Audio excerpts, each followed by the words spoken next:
It's kinda weird to be saying this at any other point in time other than the first 3 days of the new year, more especially saying it at the beginning of a completely different month, but hey, we do weird here. So, Happy New Year, my African entertainment community! Damn, I missed you guys. With every new year comes the vast possibilities opened by that very new chapter. And the comedy drama biopic, The African Doctor, is modeled very much in that vein. The film actually comes in various titles. Being a French film, it obviously has an original French title, Bienvenue à Maligomo, which directly translates to Welcome to Maligomo. Enchanté! Bienvenue à Maligomo! He said it! Other than that, this has an alternative title, and this one is actually the one that they bookmarked the beginning of the film with, this time in German. Read as Ein Dorf seit Schwarzer, which, and I kid you not, roughly translates to Don't trust them new niggas over there. Okay, so maybe I was kidding. It actually translates to A Village Sees Black. As I alluded to before, this film details a story that recounts the challenges and successes that are brought about by taking chances and facing changes whenever a new chapter is turned. So, what better way to start off the new than doing an old-fashioned review? Oh, okay, I actually didn't mean for that to rhyme.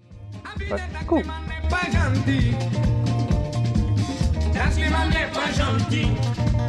The film actually starts us off with Kamini Zantoko, the son to the key focus of this film, Seyolo Zantoko, where Kamini walks into his childhood home in Maligomo, France, and movie devices do what they do best, kicking us back in time and starting off this backstory. Well, not his father's. This is his father's story. That's why we're looking at his degree in this scene. Bringing us snugly to this 1970s bar where we are having a good old-fashioned graduation party, officially introducing us to Seyolo Zantoko. Actually, at this point, Dr. Seyolo Zantoko. And what's key to note in this scene is that Seyolo is at a crossroads. You see, having graduated, the school is no longer responsible for him, meaning he has to go back home. However, he has major reservations about the corrupt state of the Congolese government at the time, despite having a family and a very cush job waiting for him back home, leaving him with two very tough decisions. A.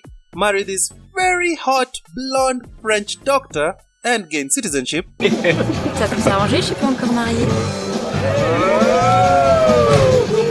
Or B. Racism.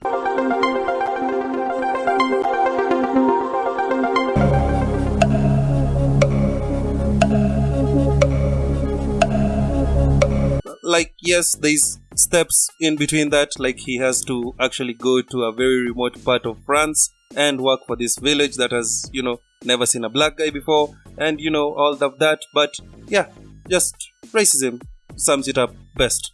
Anyway, he chooses the one with the most steps, obviously. I want to say maybe because he's already married, but come on.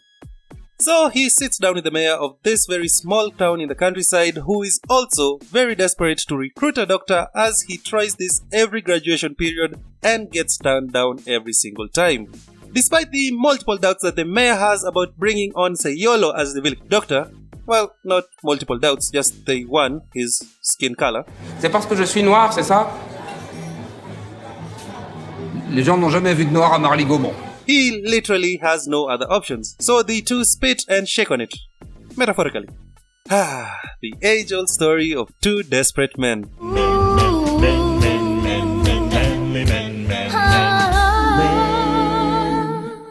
Having the job in the bag, the doctor phones home, giving us a taste of this film's comedic tone as we meet the doctor's extended family. Oh, mon ami. Non mais ça n'est pas exactement Paris même. Le gars est chaud, égal. This motherfucker. Aside from the eccentricities, most of which are common features shared amongst every Congolese member of the cast that you will meet throughout this film, the main comedic takeaway of this scene is of the miscommunication slapstick style. Seeing as the doctor, being unable to actually pinpoint where this small village actually is, claims it to be north of Paris, and the wife obviously mistaking it to be living in Paris. One of those conversations you have on phone where you're telling somebody exactly what you mean and they get the exact opposite of what you mean. Cut to when the family gets there and...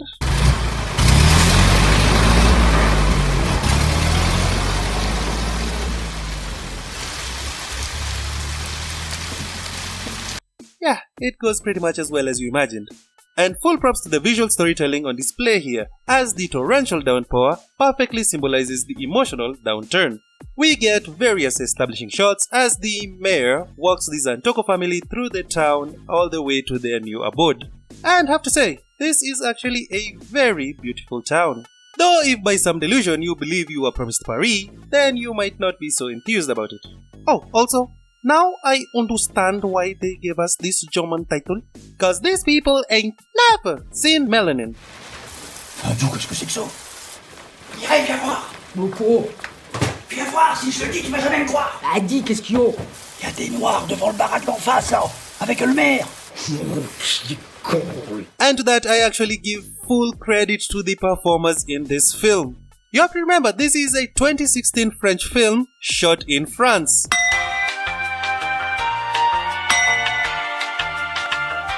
One of the locations with the highest black populations outside of Africa and the Caribbeans. Yet somehow, these people actually convincingly act like they have never seen a black person in their entire life.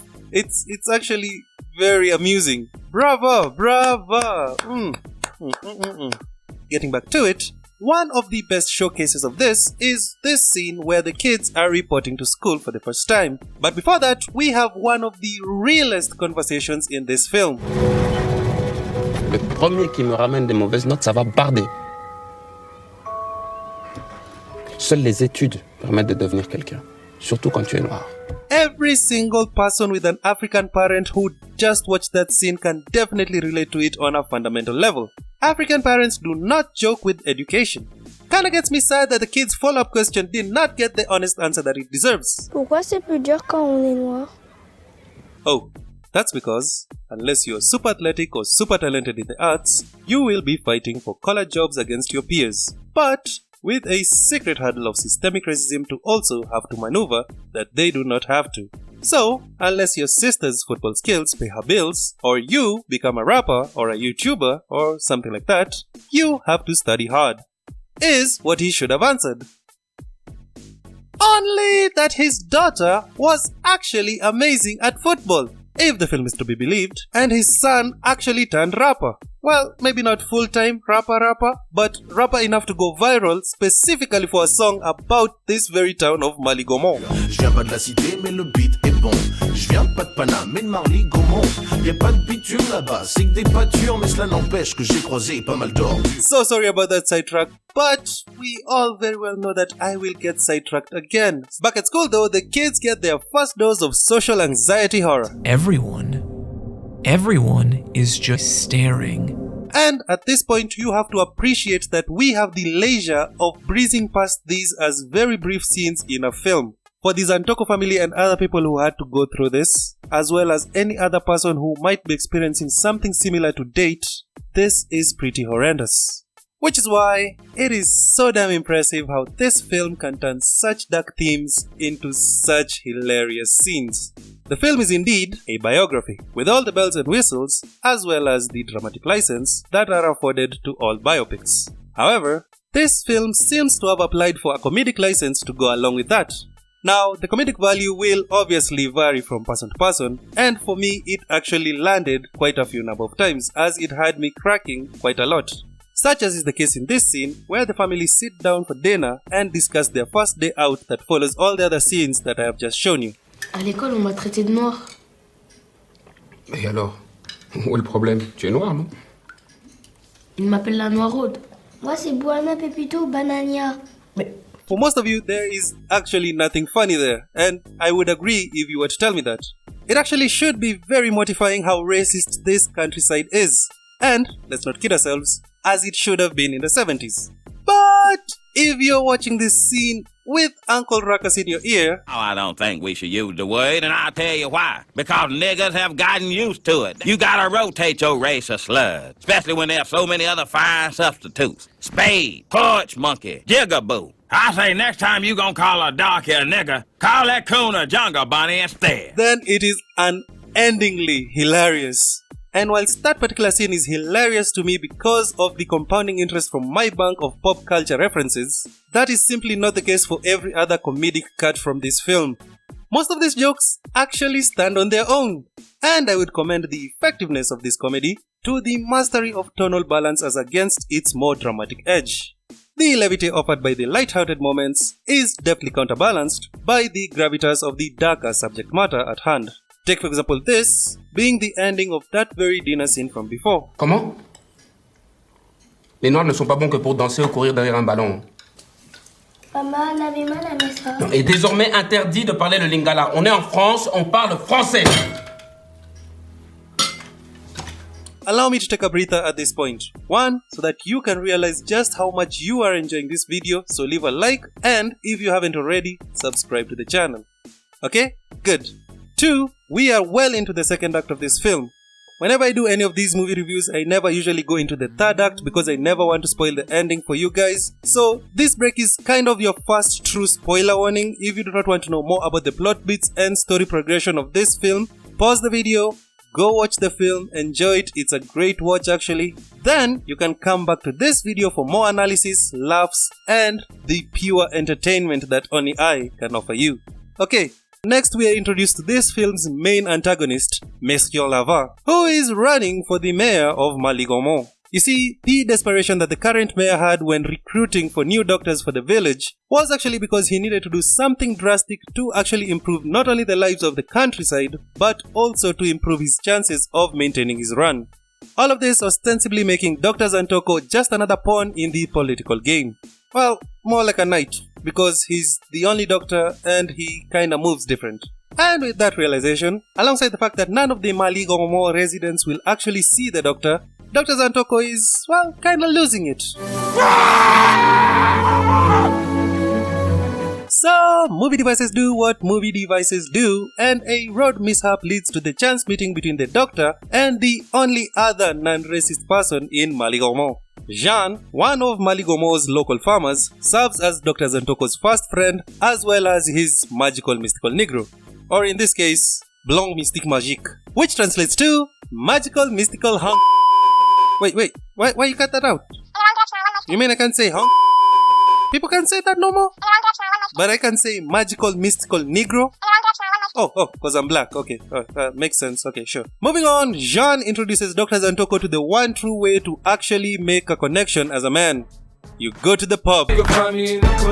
Leading us to our first montage. I mean, it's a biopic. You have to show the story progression through a certain number of days, and you can only do that in a limited amount of time. So, you have to use the montage. In this case, it is a montage of Dr. Zantoko trying to form amicable relationships with the people of Maligomo as he gets absolutely hammered along the way. A montage that leads us all the way to the 11th of November, where the people of Maligomo are commemorating the armistice of the same date. And so far, things have actually been going good for Dr. Zantoko. He, well, hasn't been seeing any patients yet, but at least he's getting friendly with the people. So, movie devices do what movie devices do. Time to wreck that shit.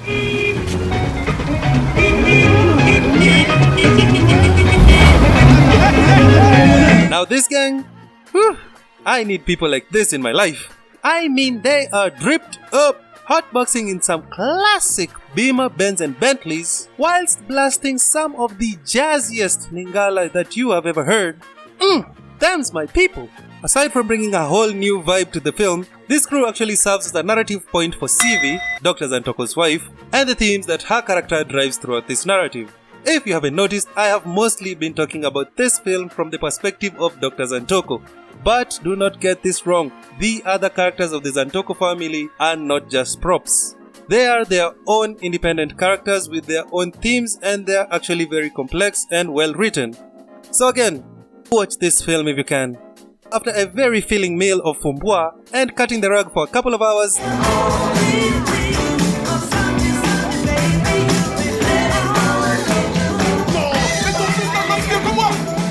they leave, but throughout that entire scene, it seems that Dr. Zantoko was actually contemplating a lot about his life decisions. And so, back to the pub!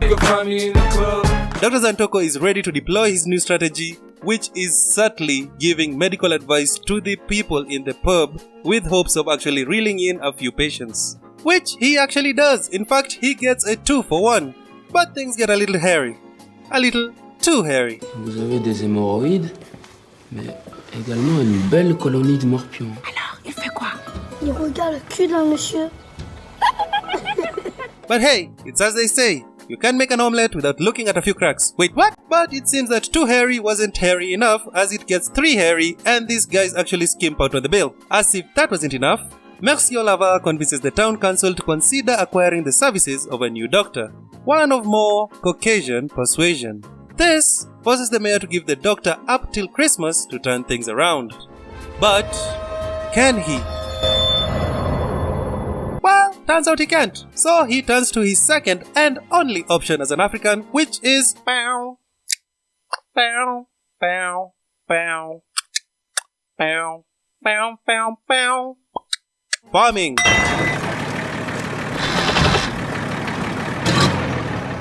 Qu'est-ce que tu fais ici? Anywho, Christmas rolls around and we still have no patience, but we have one good thing in our lives: the healing power of family. Unless it's the holidays, in which case we have the toxicity of family. As here, CV is letting on a little secret that we already knew, and that is that her husband turned down that very cush job at the Congolese government.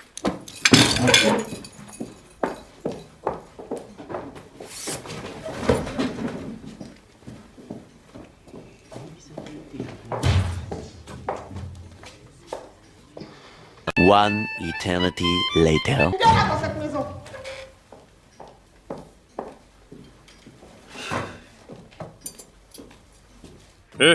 This is actually getting kinda dreadful. We might need to liven things up a little bit.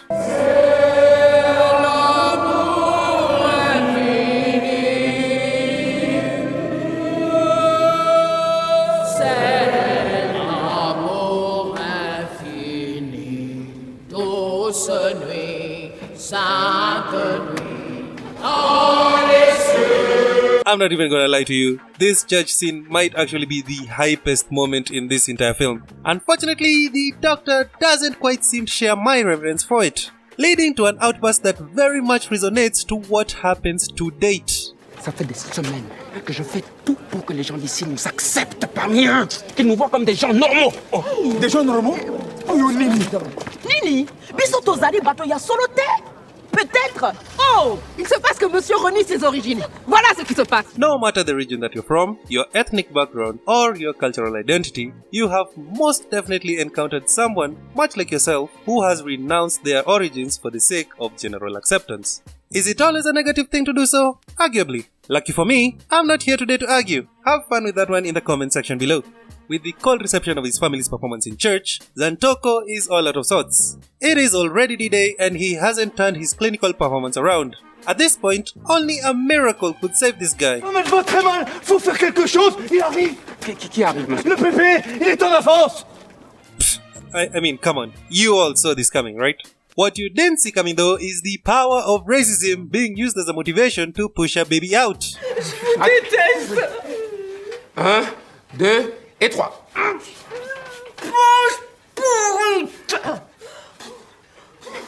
Oui, c'est bien, c'est bien. You know, we don't really talk much about all the positives that racism can do for us. Which brings my review to a close as we approach the last scenes towards the beginning of the third act. Just so you know, those last few scenes are all our second montage. L'Homme Médecin Africain, which is actually the direct translation of The African Doctor, as opposed to the French title that they actually went with, Bienvenue à Maligourmand, is through and through a biopic much like all the other biopics that you have probably already watched. The 2016 film was directed by Julien Rambaldi and had 3 writers on it, being Julien Rambaldi himself, Benoit Graffon, and Kamini Zantoko. Now, that last writing credit might sound a little familiar because it is actually the son of Dr. Seyolo Zantoko. Yes, despite having a Zantoko family member within the storyboarding and scripting staff who was actually present during the time of this narrative's telling, it does have its dramatizations. The unreliability of human memory as well as the format for film did call for a few changes to the way the narrative actually went, and that is very stock standard for all biopics. However, what is actually impressive about this film is in how it tells its narrative. The choice to have this comedic element to this narrative actually elevates this biopic way above some of the other biopics that I have personally watched. And trust me, African films have a lot of biopics, most of them dead serious. Looking at the core subject matter and the main antagonistic force, which is racism, this could very well be a very dark narrative. However, the decision to slap on a pair of rose-colored glasses onto the recollection of this incredibly difficult time of the Zantoko family might just be exactly what arrests the audience's attention for the entire runtime of this film, and it actually is a feel-good film despite having the makings of what would make it one of the hardest things to actually watch. I'm sure almost all of us have been in this situation where you are in a tight spot and you tell yourself, one day I will be able to laugh at this. This film is the embodiment of that. This film is different because it celebrates that hardship. It celebrates the change into that new chapter of their life. Just a thought that came to mind, with the Oscars being about a month away, well, at least at the time of me recording this, and maybe that's what has programmed my mind to think about it this way, it would be so easy to make this into one of those Oscar bait films. You know, the ones that actually focus more on the heavy-hitting elements of a film rather than just making the movie more palatable to a wider audience. This film isn't panning for critical appraisal. Instead, it feels like a tight little story where this director, alongside the other writers and especially the son of the focus key character of this film, just telling the narrative of one hero from this very small town, Mali-Gaumont, France. And that is simply beautiful. À la santé de la famille Zantoko! Anyway, hope you enjoyed this video. Like it if you did, subscribe if you haven't already, and you can actually leave a comment for something you would want to see covered on this channel sometime in the future. I will actually be keeping that promise this year. Scouts honor. Ce sera bientôt votre oncle préféré, Uncle Omari, et j'ai tout simplement hâte de vous voir tous dans le prochain.